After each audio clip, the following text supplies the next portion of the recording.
Le Nigeria intraitable sur la lutte contre la corruption.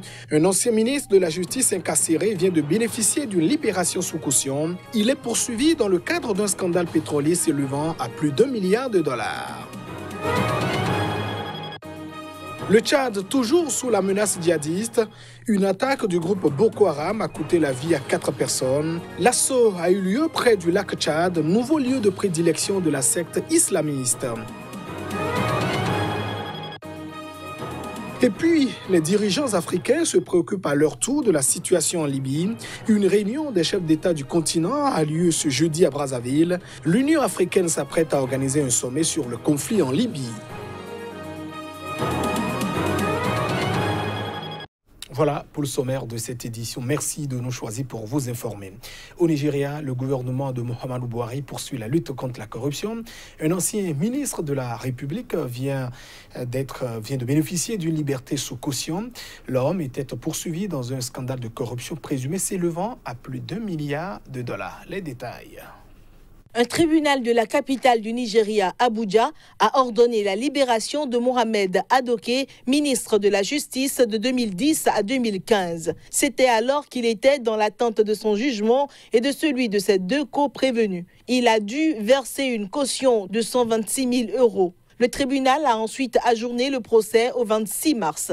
Mohamed Adoke avait été arrêté en décembre à son arrivée à Abuja en provenance de Dubaï, où il avait été placé en détention en vertu d'un mandat d'arrêt délivré par un tribunal nigérian dans cette affaire. C'est un des plus gros scandales de corruption de l'histoire du pays. Il s'agit d'un accord pétrolier d'1,3 milliard de dollars impliquant les compagnies italiennes Eni et anglo-néerlandaises Shell. Elles sont accusées d'avoir distribué des pots de vin pour l'achat en 2011 d'un bloc pétrolier offshore. Les 2 entreprises ont nié tout acte répréhensible dans cette affaire surnommée le scandale de Malabou, du nom de la principale entreprise impliquée dans les contrats.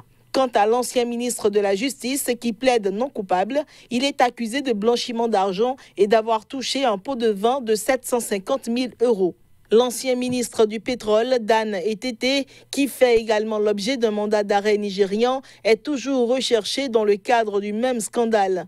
La mise en cause de Shell et d'Eni a donné lieu à des inculpations en Italie et à une enquête aux Pays-Bas.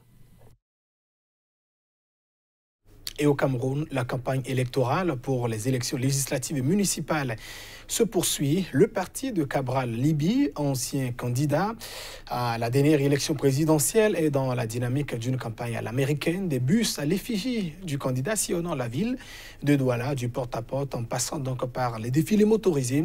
Le parti pour la réconciliation nationale du Cameroun veut donc, à travers cette campagne, toucher du doigt les réalités de la population. Le Parti pour la réconciliation nationale du Cameroun de Cabral Libi est actif sur le terrain du double scrutin du 9 février prochain, quelques jours après le lancement de la campagne électorale samedi dernier. Le choix stratégique à Douala mise sur la proximité pour mieux convaincre la population. C'est à la tête d'un cortège de mototaxis regroupés en plusieurs files traversant les rues de Douala que Nourane Molu Hassana, candidate aux législatives sur les listes du PCRN, est descendue dans l'arène. Objectif, écouter la population, échanger avec elle et leur faire part de leurs projets de société. Nous sommes en train de faire parler de nous. D'abord, on essaie de se faire connaître, on va vers la population, on leur explique c'est quoi notre projet de société, on les écoute, on écoute ce qu'ils ont à nous dire, c'est quoi leur vrai problème et on touche du doigt quoi. Donc on est vraiment sur le terrain pour l'action porte à porte, le plus près possible de la population.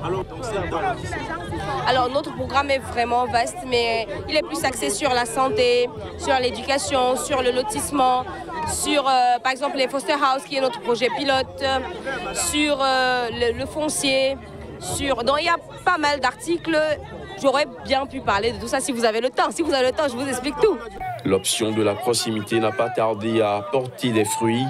Des électeurs acquis à la cause de la jeune candidate n'ont pas hésité à se livrer devant micro et caméra. Pour qu'elle gagne, pour qu'il y ait le changement au Cameroun, pour que nos enfants trouvent le travail, pour que nos mamans qui cultivent aient assez à vendre. Il n'y a plus de route au Cameroun. C'est ce qu'elle attend d'elle. L'objectif du Parti pour la réconciliation nationale du Cameroun, jeune formation politique qui en est à ses premières expériences électorales, est bien défini. Remporter la majorité des communes en jeu et des sièges au Parlement. Rappelons que Cabral Libye, leader du parti, est arrivé en 3e position lors de sa première participation à la dernière élection présidentielle avec 6,28% des suffrages.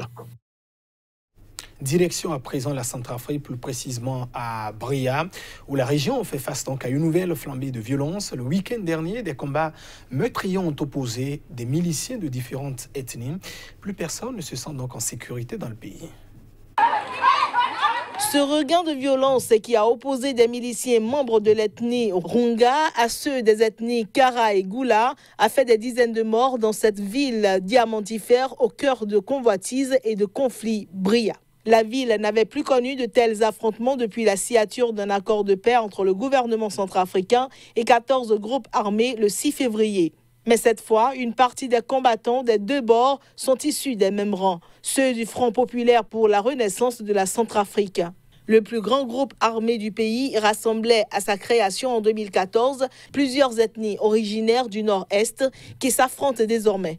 À Bria, les officiers du FPRC eux-mêmes peinent à s'y retrouver. En temps de paix déjà, Bria est un imbroglio politico-économique difficile à décrypter. 5 groupes armés y cohabitent, chacun rayant sur un quartier selon leur communauté d'appartenance. 5 micro-États où les miliciens prélèvent des taxes et administrent la justice du quotidien sans vraiment se soucier des autorités officielles incarnées par un maire, un préfet et des militaires sans grands moyens. Riche en diamants et au carrefour des échanges avec les deux Soudans et le centre du pays, Bria représente une manne indispensable pour les mouvements rebelles. Les humanitaires présents à Bria craignent une reprise des combats dans les prochains jours. L'île tchadienne de Choua, dans le lac Tchad, est visiblement la nouvelle trouvaille du groupe djihadiste Boko Haram. 3 soldats tchadiens et un civil ont été abattus dans la nuit du mercredi à jeudi dans une attaque. L'information a été confirmée par l'armée. Depuis plusieurs mois, les attaques djihadistes se sont intensifiées autour du lac Tchad, une vaste étendue d'eau truffée d'îlots et de marécages partagés par le Tchad, le Cameroun, le Niger et le Nigeria. Les éléments de Boko Haram ont attaqué une position de l'armée sur l'île de Choua, tuant 3 militaires et une femme civile. L'armée dit avoir neutralisé 21 éléments de Boko Haram. À en croire le chef d'état-major des armées tchadiennes, la zone continue d'être ratissée à la recherche des éléments de Boko Haram qui ont réussi à fuir. Lundi, 6 soldats tchadiens ont été tués dans une embuscade sur l'île de Tetewa, toujours au lac Tchad. Une semaine auparavant, une kamikaze avait actionné sa ceinture d'explosifs dans un village de cette province, provoquant la mort de 9 civils. Début janvier, l'ensemble des 1200 Tchadiens de la FMM, déployés depuis des mois au Nigeria, sont rentrés au Tchad pour être redéployés sur les pourtours du lac, côté Tchad, du fait de la multiplication des attaques.